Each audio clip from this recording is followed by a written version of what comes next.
What happened to your right forearm prior to your first fight, and how different do you expect to be in the ring Saturday night because it's now healthy, correct? Correct. Well, starting camp,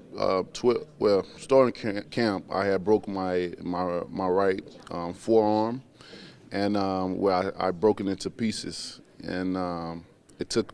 The doctor told me it would take 12 weeks and 4 days for it to heal. I know I said at one point in time I said 4 weeks and 4 days, but I had to correct myself going back. It was 12 weeks and 4 days, and within 12 weeks and 4 days, the fight was going to happen. So I had to heal fast. I had to get it out there, and I always consider myself like an X-Men because I'm always healing faster than the appointed time for me to do so.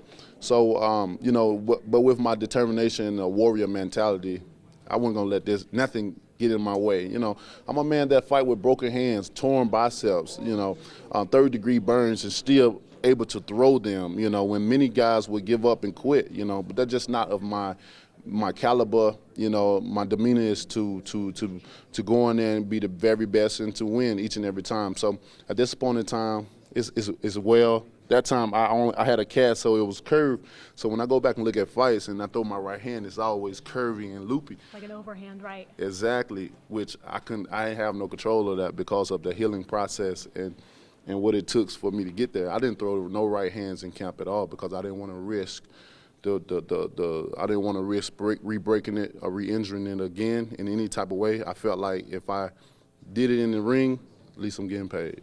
As opposed to that overhand right, you find throwing it straight down the pipe is most effective for you?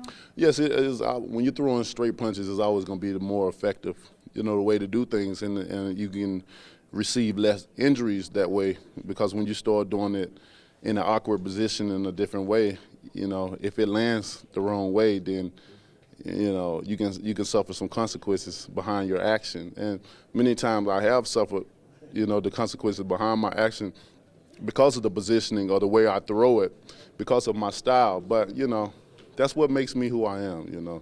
That's what differentiates me from the rest of the fighters. And I love who I am. I love what I stand for and represent, and so does the people as well.